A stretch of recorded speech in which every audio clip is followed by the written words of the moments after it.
राधा माधव भगवान की, राधा कालाचंद जी भगवान की, श्रील प्रभुपाद की। ओम नमो भगवते वासुदेवाय।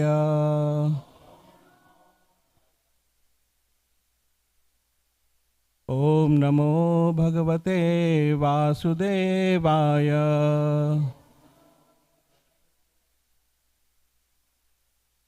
ओम नमो भगवते वासुदेवाय।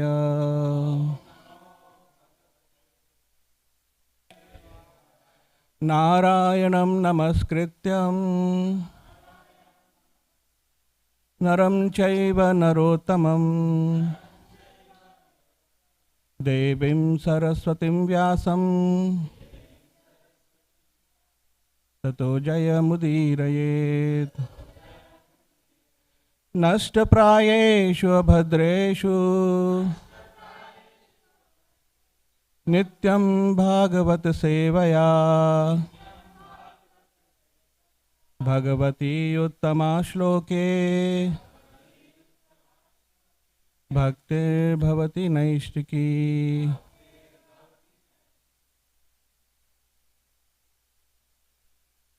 Hare Krishna, everyone. I'm Nanda Kumar Das. Mataji said to introduce myself. So today, Braj Vihari Prabhu is supposed to give class, but he has very hectic schedule.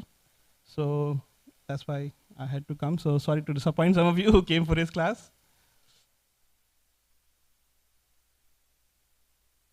We are reading from Srimad Bhagavatam.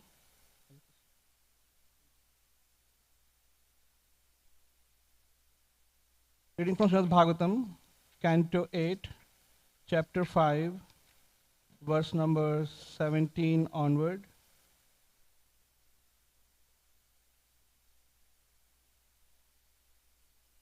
All the way to verse number 24.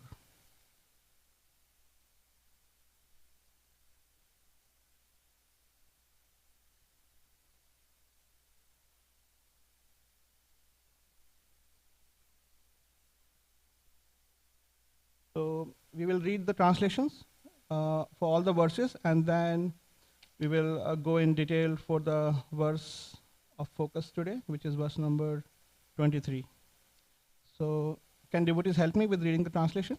Reading from 17. Lord Indra, Varuna and other demigods, seeing their lives in such a state, consulted among themselves, but they could not find any solution. Then all the demigods assembled and went together to the peak of Sumeru mountain. There in the assembly of Lord Brahma, they fell down to offer Lord Brahma their obeisances. And then they informed him of all incidents that had taken place.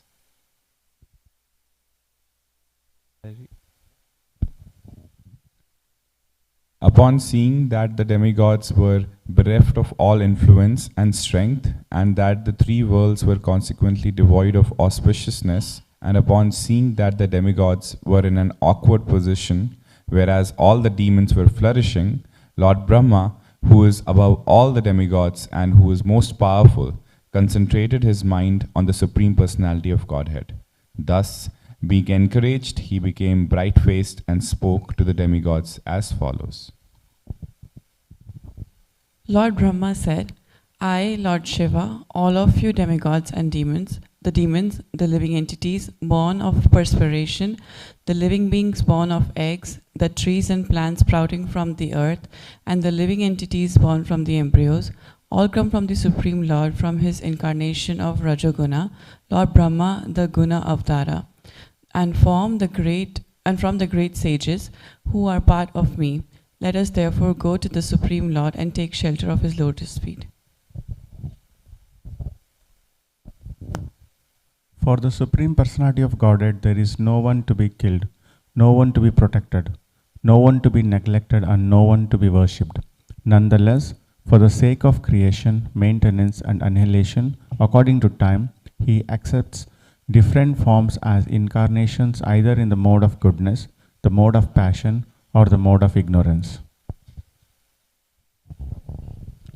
Now is the time to invoke the mode of goodness of the living entities who have accepted material bodies. The mode of goodness is meant to establish the Supreme Lord's rule, which will maintain the existence of the creation. Therefore, this is the opportune moment to take shelter of the Supreme Personality of Godhead.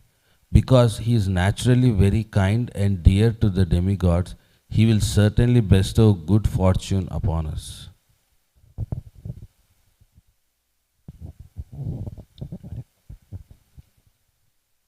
O One- Maharaj Parikshit, subduer of all enemies, after Lord Brahma finished speaking to the demigods, he took them with him to the abode of the Supreme Personality of Godhead, which is beyond this material world. The Lord's abode is on an island called Shvetadvip, which is situated in the ocean of milk. Thank you. Let's go to verse, text number 23. We'll read the Sanskrit. Ayam chatasya sthitipalanakshanah Sattvam jushanasya bhavaya dehinam Tasmad brajamaha sharanam jagadgurum Swanam sano dhasyati shamsara priyaha Ayam chatasya sthitipalanakshanah Sattvam jushanasya bhavaya dehinam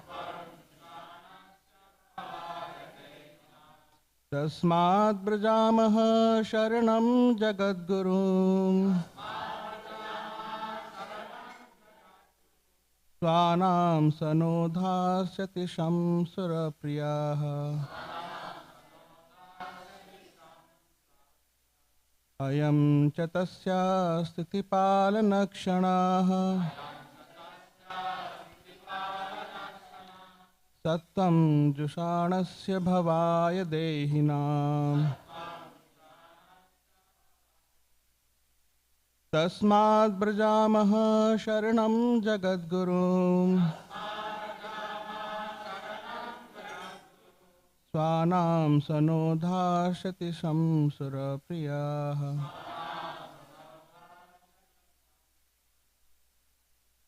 Please recite.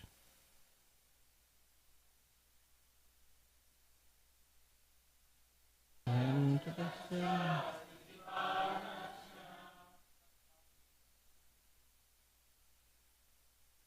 Sattvam jushanasya bhavaya dehinam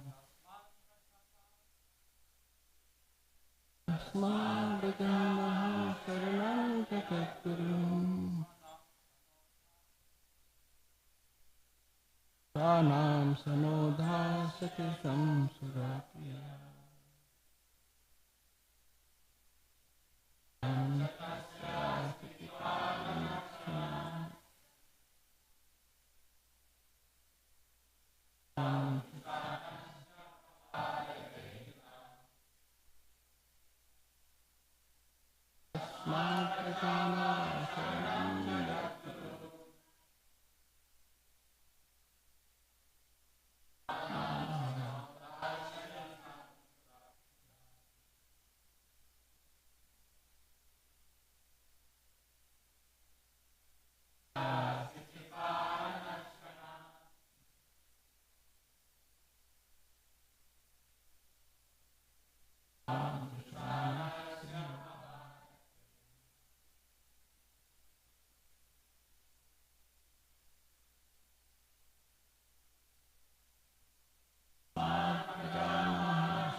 Okay.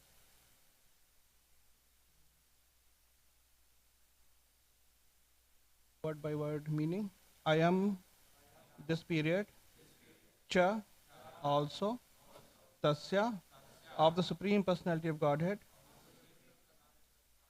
Sthiti Palana Kshana, the time for maintenance or for establishing his rule, Tattvam, the mode of goodness, Jishanasya, accepting, now without waiting, Bhavaya, for the increased development or establishment,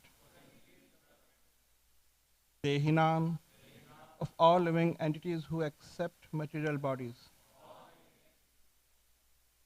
Tasmat, therefore, Brajamaha, let us take, Sharanam, shelter, Jagat Gurum, at the lotus feet of the Supreme Personality of Godhead, who is the universal teacher. Swanam, his own persons, Saha, he the Supreme Personality of Godhead, Naha, unto us, Dhasati, will give, Sham, the good fortune we need, Surapriya, because he is naturally very dear to the devotees. Translation and purport by Srila Prabhupada. Srila Prabhupada ki jai. Translation. Now is the time to invoke the mode of goodness of the living entities who have accepted material bodies.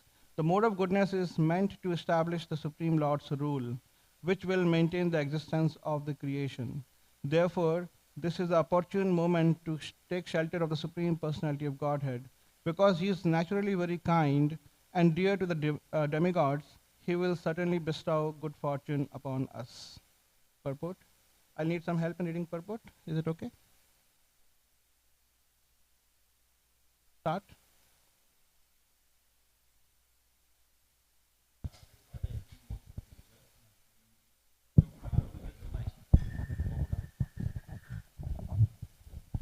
By Rajoguna, everything material is created. By Sattvaguna, everything material is maintained properly. And by Tamoguna, when the creation is improperly situated, everything is destroyed. From this verse, we can understand the situation of Kali Yuga, through which we are now passing. Just before the beginning of Kali Yuga, or in other words, at the end of Dwapar Yuga, Lord Sri Krishna appeared and left his instructions in the form of Bhagavad Gita, in which he asked all living entities to surrender unto him. Since the beginning of Kali Yuga, however, people have practically been unable to surrender to the lotus feet of Krishna, and therefore, after some 5,000 years, Krishna came again as Sri Chaitanya Mahaprabhu, just to teach the entire world how to surrender unto him, unto Sri Krishna, and thus be purified.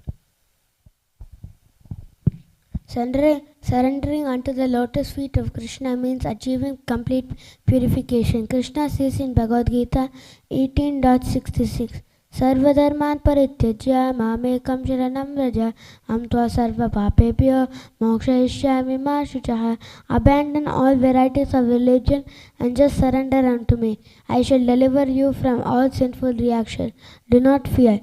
Thus, as soon as one surrenders unto the lotus feet of Krishna, one certainly becomes free from all contamination.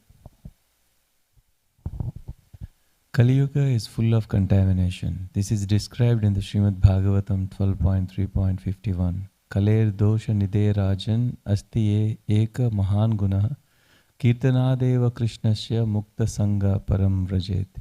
This age of Kali is full of unlimited faults. Indeed, it is just like an ocean of faults, dosha nidhi. But there is one chance, one opportunity. Kirtanada eva krishnasya mukta sangha param vrajet. Simply by chanting the Hare Krishna mantra, one can be freed from the contamination of Kali Yuga and in his original spiritual body can return home back to Godhead. This is the opportunity of Kali Yuga. When Krishna appeared, he gave his orders, and when Krishna himself appeared as a devotee, as Sri Chaitanya Mahaprabhu, he showed us the path by which to cross the ocean of Kali Yuga. That is the path of the Hare Krishna movement. When Sri Chaitanya Mahaprabhu appeared, he ushered in the era of in the era for the Sankirtana movement. It is also said that for 10,000 years this era will continue. This means that simply by accepting the Sankirtana movement and chanting the Hare Krishna Mahamantra, the fallen souls of this Kali Yuga will be delivered. After the battle of Kurukshetra, at which Bhagavad Gita was spoken, Kali Yuga continues for 432,000 years, of which only 5,000 years have passed. Thus, there is still a balance of 427,000 years to come. Of these 427,000 years, the 10,000 years of the Chaitanya Mahaprabhu, the 10,000 years of the Sankirtana movement inaugurated by Sri Chaitanya Mahaprabhu 500 years ago provide the opportunity for the fallen souls of Kali Yuga to take the Krishna consciousness movement, chant the Hare Krishna Mahamantra, and thus be delivered from the clutches of material existence and return home back to Godhead.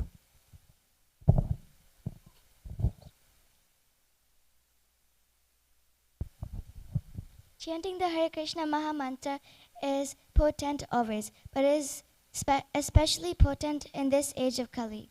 Therefore, Sukadeva Goswami, while instructing Maharaj Parikshit, stressed this chanting of the Hare Krishna Mahamantra. Kale dosha nidhi rajan asti hya eka mahaguna kirtanand eva krishnasya mukta sangha param vajit. My dear king, although Kali Yuga is full of faults, there is still one good quality about this age. It is that simply by chanting Hare Krishna Mahamantra, one can become free from material bondage and be promoted to the transcendental kingdom.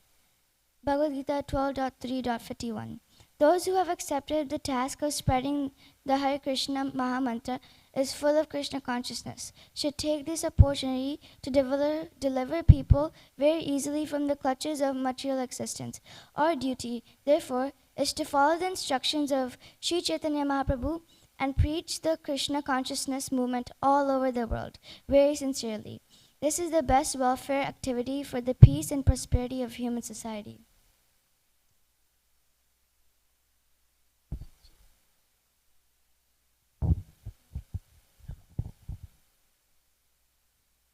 Sri Chaitanya Mahaprabhu's movement consists of spreading Krishna Sankirtan, Param Vijayate Sri Krishna Sankirtanam. All glories to the Sri Krishna Sankirtan. Why is it so glorious? This has also been explained by Sri Chaitanya Mahaprabhu, Chaito Darpana Marjanam. By the chanting of the Hare Krishna Mahamantra, one's heart is cleansed. The whole difficulty is that this age of Kali, there is no Sattva Guna and no clearance of the heart. And therefore, people are making the mistake of identifying with their bodies. Even the big philosophers and scientists with whom we deal are practically all under the impression that they are their bodies. The other day, we were discussing a prominent philosopher, Thomas Huxley, who was proud of being an Englishman. This means that he was in the bodily concept of life. Everywhere we find this same misunderstanding. As soon as one is in the bodily concept of life, one is nothing but an animal like a cat or a dog. Sa eva go kara. Thus, the most dangerous of the dirty thing within our hearts is the misidentification of the body as the self. Under the influence of this misunderstanding, one thinks, I am this body, I am an Englishman, I am an Indian, I am an American, I am an Hindu, I am Muslim. This misconception is the strongest impediment and it must be removed. That is the instruction of Bhagavad Gita and of Sri Chaitanya Mahaprabhu. Indeed, Bhagavad Gita begins with this instruction.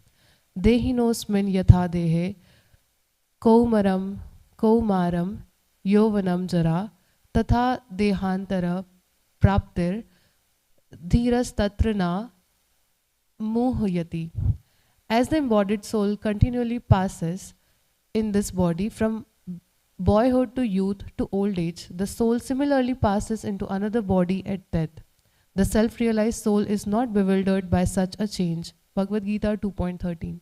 Although the soul is within the body, nevertheless, because of misunderstanding and animal propensities, one accepts the body as the self. Chaitanya Mahaprabhu therefore says, Cheto Darpana Marjanam. To cleanse the core of the heart, which is full of misunderstanding, is possible only through Sri Krishna Sankirtana. The leaders of the Krishna consciousness movement should very seriously take this opportunity to be kind to the fallen souls by delivering them from the misunderstanding of materialistic life.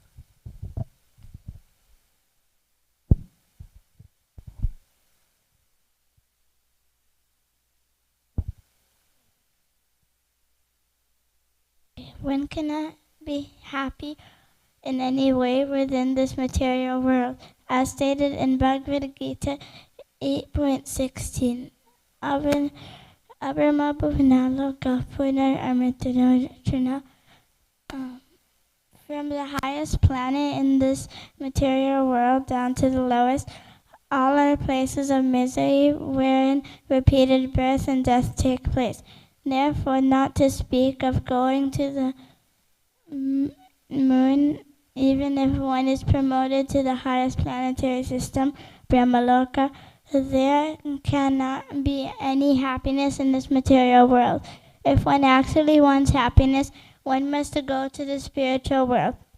The material world is characterized by a struggle for existence, and survival of the fittest is a well-known principle, but the poor souls of this material world do not know what is survival and who is fit. Survival does not mean that one should die.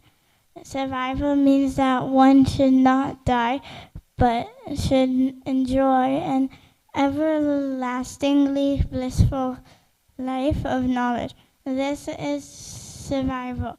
The Krishna consciousness movement is meant to make every person fit for survival.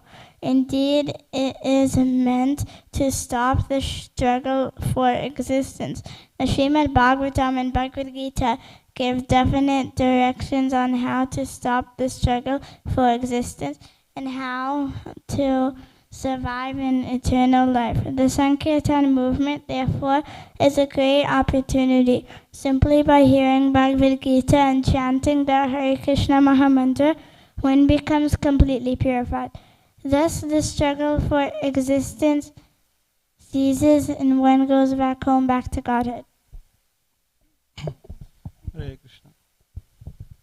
Om Ajnanatimirandhasya Jnananjanashalakaya Chakshurunmritam Yena Tasmai Shri Gurave Namah. Nama Om Vishnu Padaya Krishna Pristhaya Bhutale Srimate Bhakti Vedanta Swamini Namine. Namaste Saraswati Devi Gauravani Pracharine Nirvishesha Shunyavadi Pashadesh. I request all senior devotees to please permit and bless so we can speak properly.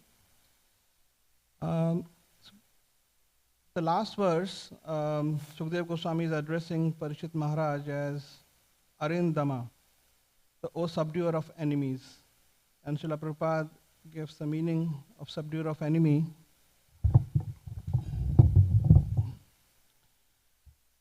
Somebody who has not only conquered the enemy outside our bodies, but who have also conquered the enemies inside, such as lusty desires, anger, greed. So before we discuss about the pastimes going on here, just a quick comment on how Parishit Maharaj is teaching us how to hear Srimad Bhagavatam. So Parishit Maharaj is cursed to die in 7 days, and this is the 8th canto going on. Probably 3 days have passed. He is listening, and his death day is coming near. But still, you see that how much eager he is. He is saying that he is not satisfied hearing about Lord. He wants to hear more details. So there are many moments when Sukadeva Goswami is simply just making a remark on some pastime and keep on going ahead, because he has to cover a lot of subject matter. So it's Parishit Maharaj who applies brake that, dear Gurudev, please stop here. I want to know more detail about this pastime. And because of his curiosity, because of his interest in the subject matter, we are blessed with knowing more details of all these different Bhagavatam topics. The Gajendra pastime, he just mentioned that Lord saved Gajendra. He is the one who asked, please tell more details about that. Similarly here also, the Samudra Manthan pastime, Sukdev Goswami just made a small brief comment, and Parishad Maharaj is the one who is asking that please tell us more detail. So if only we can have this mood of interest and this urgency to take shelter of Srimad Bhagavatam, the message of Srimad Bhagavatam, our life will be successful. So just Parishad Maharaj is showing an example that how we should hear Bhagavatam. Now a quick comment on overall what is going on in this episode. So all of this episode started with Indra offending Durvasa Muni. And it is said that if you offend great souls, then all the blessings that you have received will be diminished, will be removed. Whether it's longevity, whether it's you are blessed with long life, whether you are blessed with lot of beauty, opulence, yasha, fame, dharma, whether religiosity, and all of that will be diminished. Lokan, for those who have offended mahat atikrama, those who have offended great souls, for them, even if they have received these blessings, will be diminished. So Indra is in such an opulent position, and we can empathize with him that it's very hard to maintain a sane mind when you are surrounded with so much opulence, to always be in your, be aware of the tattva, be aware of what is your true position. There are many episodes. So Lord Krishna teaches us through the examples of Indra. So we should not think of him as fallen, but we can be grateful that Lord used him as an example to teach us how to behave properly. So there are many incidents when his guru would come and he is sitting on his asan, and he will not acknowledge Guru's presence. He's saying, okay, he can wait. Let me finish my entertainment and then I'll turn attention to him. So there's one time he fell down because of that. And this time Durvasa Rishi offered a flower garland as a blessing to him. He didn't acknowledge the importance of that. He gave it to his elephant, and then elephant is, not much intelligence, so he trampled and then he got cursed. So that's the reason from this top position, then he was able to be overpowered by the demons. Because of this atikrama, mahat atikrama, that's a verse we see in the Srimad Bhagavatam 10th canto, when the Kamsa and all his ministers were plotting that how they could not kill the 8th son of Devaki, and all the ministers of Kamsa are advising Kamsa that it's okay, let us now do our best to protect you. This Vishnu takes shelter in the heart of devotees, so let us kill all the devotees. So then Vishnu will have no place to live. So this is how the demons think. So next discussion is that what's the difference between demons and demigods? So demigods, they were cursed by Durvasa, and they came into this difficult situation, and then they approached their authority. Their immediate authority is Lord Brahma, and they want to take shelter of Lord Brahma. And then Lord Brahma is also setting a good example that how he is also taking shelter of his authority, which is Lord Vishnu. So that's a way of taking shelter. So we are learning that. And on the other hand, the way demons think, they have their materialistic calculations. Their intelligence is already stolen by the Lord's Maya energy. And they come up with all these ideas that they can overpower Lord Vishnu. So even though they know all the scriptures, but somehow they miss that Lord Vishnu is the supreme. They think that Lord Vishnu is supreme because of some arrangement, some reasonings, and if we can attack that reasoning, then we can challenge the supremacy of Lord Vishnu. That's how the Hiranyakashipu is also thinking. So Hiranyakashipu was so much aggrieved that his brother was killed by Lord Vishnu, and now he became very inimical to Lord Vishnu. And now he's wondering that I want to take revenge. And because this Lord Vishnu seems to be partial to demigods, and if he's really the true Lord, he should be impartial. Krishna says, there is a verse here also, Lord Brahma is saying that for the Supreme Personality of Godhead, there is no one to be killed, no one to be protected, no one to be neglected, and no one to be worshipped. So Lord is actually neutral. Maya Dakshina Prakriti Sudha Characharam, that everything is going on under the direction of Lord, but he is Udasin Vatasin, that he is neutrally situated, nothing to do with the material energy, what is going on, everything is happening automatically. So they expect that if he is Lord, the demons expect that he should be neutral. He should not interfere. He should not take their side or our side. Let us solve our equation.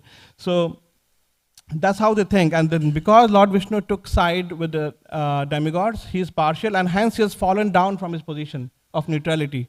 And hence, if we rise ourselves to the greatness, we can overpower him. So that's how they are doing material calculations. And similarly, the ministers of Kamsa are also doing the similar calculations, that this Vishnu is taking shelter in the heart of devotees. So let us make sure there is no good culture, there is no worship going on. Let us kill all these devotees, and then you would have conquered your enemy. There will be no one coming to challenge you. So that's the way. So they were thinking like this, and that's where this verse comes, that Ayu Shriyam Yashodharmam, that when we do atikrama against the devotees, then howsoever powerful we are, howsoever blessed we are, it will all go away. Romaharshan Sutta was blessed by the sages. He was sitting on the Vyasasana, and then Balramji came. He did not acknowledge the superior position of Lord Balram and get up and respect him. And then Balramji killed him just with a blade of grass. And then the sages were worried that we had blessed him with a long life. And then now what happened to that blessing? So this verse is actually saying that even if you are blessed, that will not save you if you offend devotees. So then Balramji actually made arrangement that blessing will not go in waste, and then transferred the blessing to his son. Because son is also, in the Vedic understanding, treated as self, Atma, right? Because it's coming from the father. So then he transferred the blessing to self. That way, the sages' blessings were not in waste. At the same time, those who offend great souls, they cannot enjoy these blessings. So that point is also established. So that's how this whole pastime started. And these demigods, they are much better than the demons. Demons have no cooperation. They are so selfish. They are simply interested in their own enjoyment. So they are not the rightful worthy people to enjoy the power and the rule of this universal affairs. It's only demigods, because they are cooperative. They are interested in the welfare of the living beings. Demigods are not even interested in the welfare of their own brothers. Like when this Amrit will come out later on, we learn, they will fight, aham purvam, that I want to enjoy it first.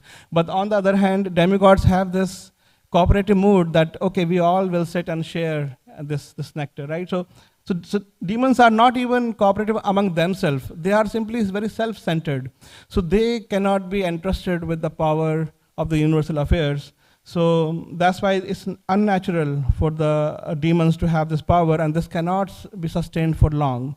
So on the other hand, Lord Krishna says in Bhagavad Gita, 3rd chapter, that he has given this process of sacrifice in which there is a cooperation between human beings and demigod, parasparam bhavyantaha shriyan brahm avapsita, that by the cooperation between humanity and the demigods, they will satisfy each other. Humans being will do sacrifice and hence satisfy demigods, and they will satisfy human being by providing rains and all the facilities by which human beings can live comfortably and eventually go back to Godhead. So they will make the arrangement. So they are entrusted with this whole program of how to make living entity progress as they are going through purification process in this material existence. So demigods are given this serious responsibility on behalf of Lord Vishnu.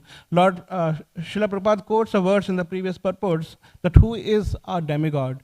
A demigod is Vishnu Bhakta Sura. That those who are Vishnu Bhaktas, they are the demigods. And the opposite, even if somebody is a devotee of Lord Shiva or Lord Brahma, still they will not be called demigods. They are called asuras only.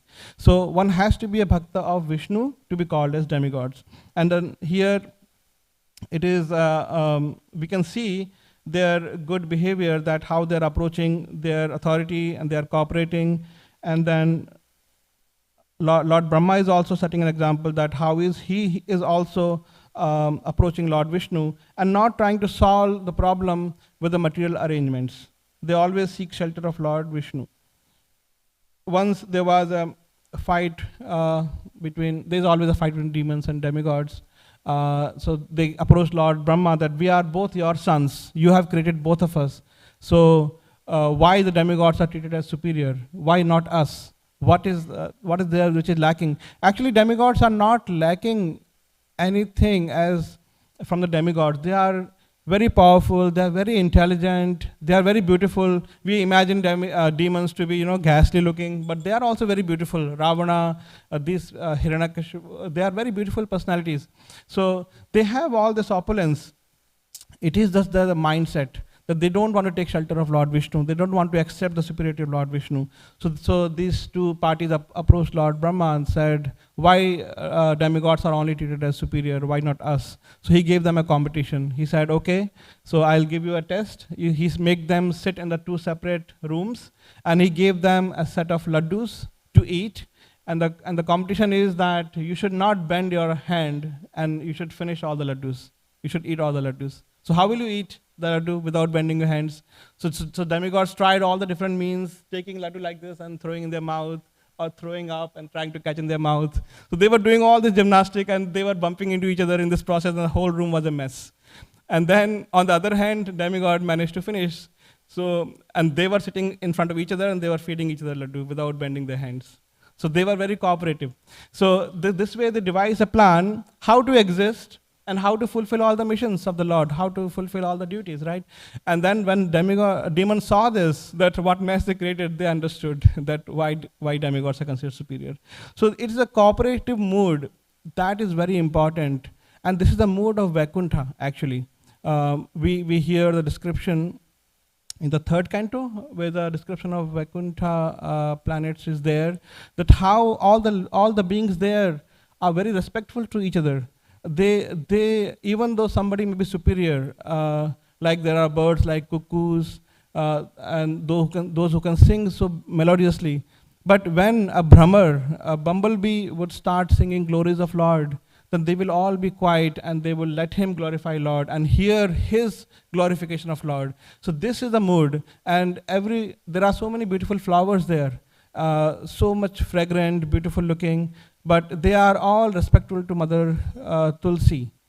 Tulsi plant is not very beautiful compared to other flower plants. It doesn't have so many flowers, but they respect Tulsi, knowing that how dear Tulsi is to Lord Vishnu, right? So like that, all these Vaikuntha-vasis are so cooperative among themselves that satisfies the Lord. So Lord wants to see cooperation among his devotees, and that's the basis on which he was pleased with the Prachetas. So Prachetas were this 10,000, so 10 or 10,000, I always get confused. Do you remember 10,000? So 10,000 sons of Prachin Barisat, and they did austerities in the water. When Lord Vishnu appeared in front of them, he did not say that I am pleased with your austerities. He said, I am pleased with your cooperation among yourself, right? So that is the mood that attracts Lord Krishna's mercy. And that's what we should aspire. We should not feel that, oh, this person is be envious of each other, that this person is so ahead of us, he or she is doing so many services, because we can always do service to Lord in whichever situation we are. There is no scarcity of opportunity to do service. Even appreciating other devotee service is a service. So we can always do that. So Srila Prabhupada says in this purport, Kale dosha nidhe rajan asti eka mahadguna kirtana deva krishna se mukta sangha param brajet. That we are living in this age of Kali Yuga, which is full of faults. We are so unfortunate. Prayana alpa isha sabba kalesmin yagedana manda samanda mateo manda bhagya pradita. That we are having lazy, misguided intelligence, and then we are always quarrelsome. That even a small provocation will make us fight. So this is the age we are living. There's so much forces which are trying to make us fight.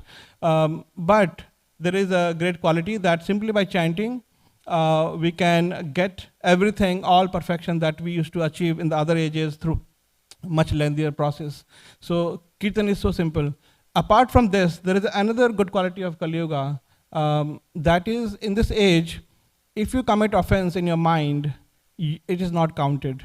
But if you if you do some good thinking in your mind, if you do some good work in your mind, then you will receive the full credit for that work.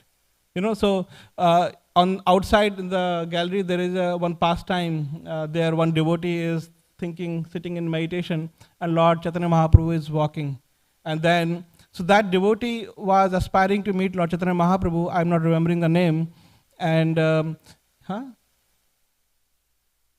Tiki Mahiti.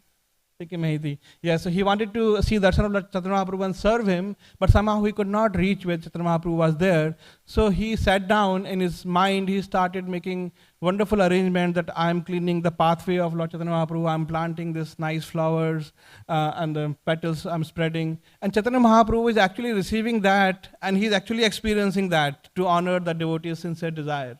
So ultimately, the true tools that we have to serve is not this body, it's not the gross elements, it's our mind, it's our consciousness that we can offer. Everything else is just this material energy that is getting connected. So there is nothing stopping that. If we have no facility, we can still serve Lord. There's an example of a devotee who was very poor and he wanted to serve Lord. So he also sat down in a meditation and he made elaborate arrangements that, I am I'm buying this bhoga, all this paraphernalia, I'm cooking wonderful bhoga for the Lord, and he was making the sweet rice for the Lord. And he was very attentive to all the details and cooking, and then when the cooking was done in his mind, he said, let me check it. And in his mind, he was putting his finger to check that it's done or not, and his finger got burnt, and he came out of his meditation and saw actually the finger was burnt.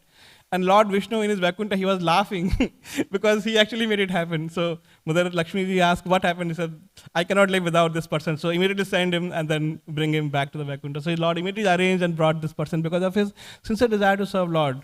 So that's the way. Lord is bhavgrahi. And that's a plane at which real service is happening in your consciousness. Everything else is simply a manifestation of sincere desire.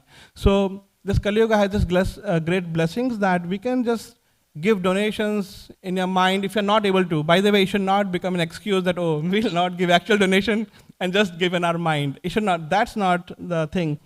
It is that it should be sincerely done. If something is sincerely done in a mind, it will also manifest externally if you can. If you cannot, then that will suffice, the one in the mind. But if you can do an actual physical arrangement, then you should do that. Otherwise, it will be mithyachar. That you are doing and you are not actually willing to do. So that is the supreme blessings in this age of Kali Yuga. Another point is that this verse is speaking about this is the time to invoke the mode of goodness of the living entities. And when the mode of goodness is there, then the rule of Supreme Lord is established. So this material world is conducted by these three modes. Everything is made up of these three modes, right? We hear from the chapter 14 of Bhagavad Gita that this whole existence is permeated by the three modes, Sattva, Raja, and Tama. And these three modes are the templates of our actions, of how we respond. So if we are materially minded, we have to be acting in one of these three templates. If you are in mode of goodness, we will be more peaceful, we will have better knowledge, we will be more situated in happiness, not much hankering, and we will be able to understand what is what.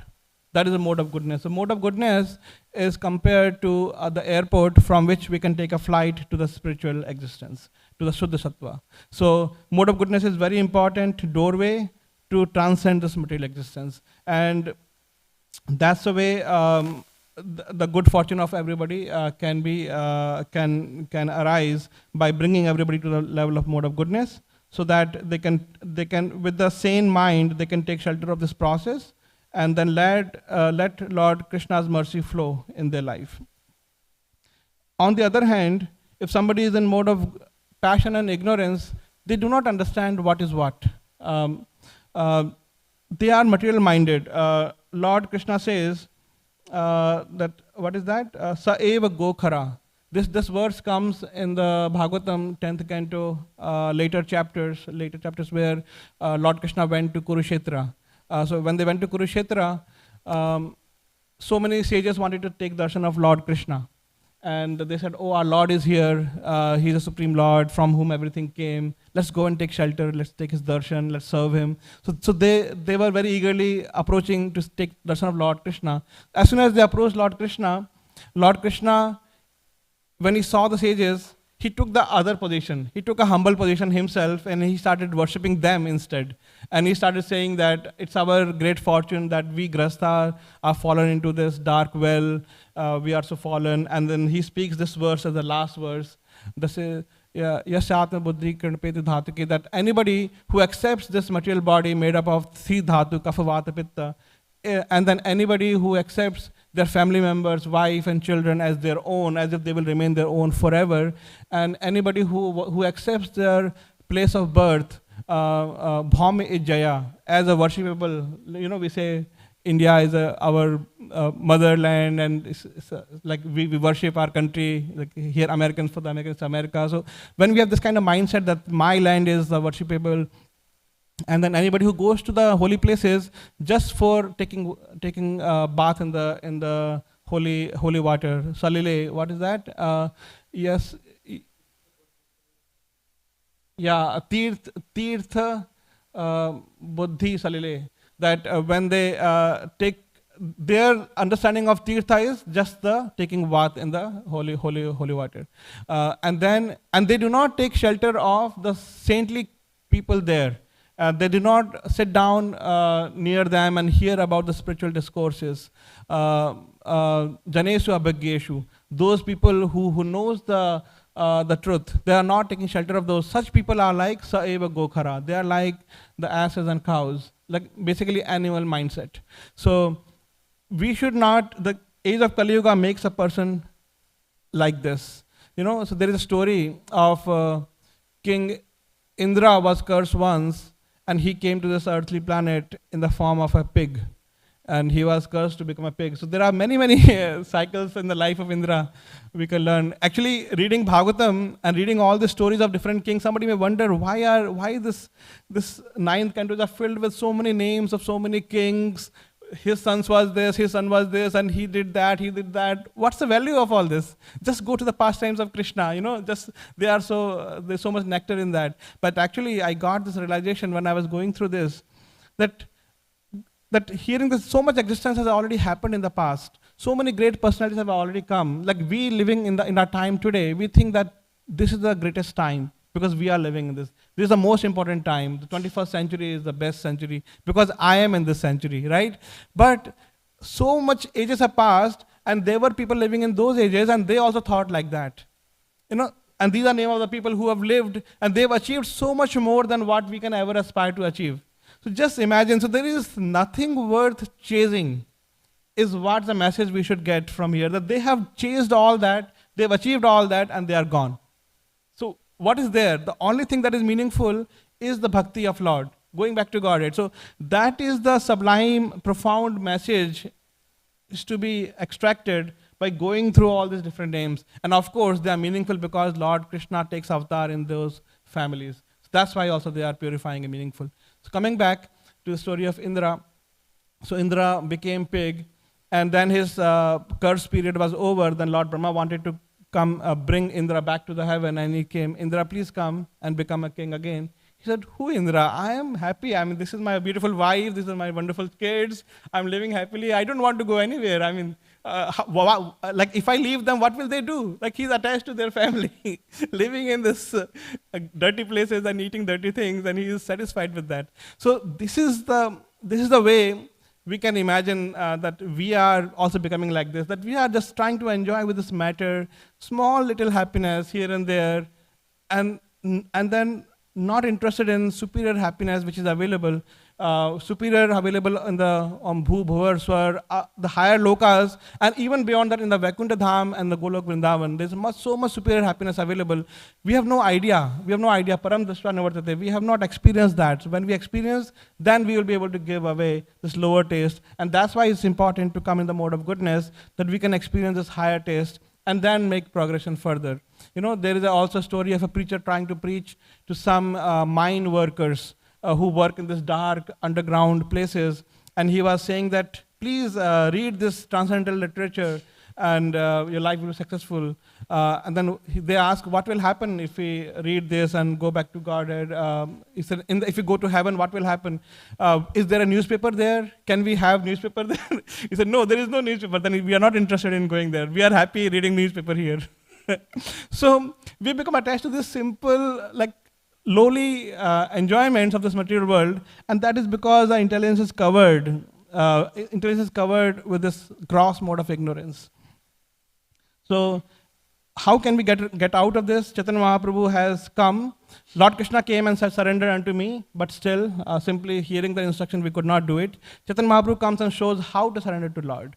And he gave a process, very potent process, which is available in all the ages, but especially in this ages, this is the only process remaining that could be done. So it becomes very important. And then Srila Prabhupada comments in the purport that when there was discussion on demigods, he said demigods are needed for the welfare of humanity, for the welfare of this whole universal affairs. And then he gives example of Rupa Goswami and the devotees like Rupa Goswami, that they are even greater, that they give the ultimate benediction to the humanity. So the devotees are even greater than demigods, because demigods are nothing but chayeva karma sachiva, that they can give you benediction only to the extent you do your karma. If you do not do karma, they cannot benedict you. Like, you have to do your karma, and then to the extent you do your karma, to that extent they will bless you to the rewards. But devotee, on the other hand, they are sadhavo dina vatsala, that they are dina vatsal, they are very compassionate to the fallen people of this age. So they go beyond. So I was reading a book with the Prema Krishna Prabhu in a car ride. He was reading about Haridas Thakur, and in that, Bhaktisiddhanta Saraswati Thakur gave a commentary that what's the role of a preacher. The role of a preacher is to make a bridge between Lord and His mercy to the souls. What happens that Lord is neutral. He doesn't interfere in the free will of the people, but it's a devotee who interferes in the free will of people. He is the one who reaches out door to door and interferes in the life of people, that please take shelter of Lord. And by doing that, and he prays to Lord with supreme love for the Lord and for the living entities. He prays to the Lord, and when the Lord sees that his devotees are praying for the fallen souls, then he becomes bound to reciprocate with that, and is willing to interfere in the free will of the people. Otherwise, he becomes neutral. So it's a devotee who breaks Lord's neutrality and forces him to interfere in the people's life and give them a little taste for this process. And when they get a little taste, then the progress is guaranteed. So that's how all the mercy of Lord flows through the devotees. And the Lord becomes, in a way, I should not use this word, handicapped to take help of devotees. Like, I'm using this very exaggerated word. He likes to glorify his devotee. He likes to take help of his devotees. So it's up to the devotees to render this service on behalf of Lord. And then devotees become the most dear to Lord because of doing this service, of reaching out to all the souls. So that's what Srila Prabhupada is writing, that this is the age of Kali Yuga, and this is a process. And we have to make sure that this process is made available to all the people on behalf of Chaitanya Mahaprabhu, on behalf of Srila Prabhupada, how Srila Prabhupada has shown how it is to be done. So following in the instructions, we can also make our life and the life of everybody else very successful. So these are the few thoughts. Thank you very much. Hare Krishna. Any comments, corrections? Any thoughts? Yes, Ruji.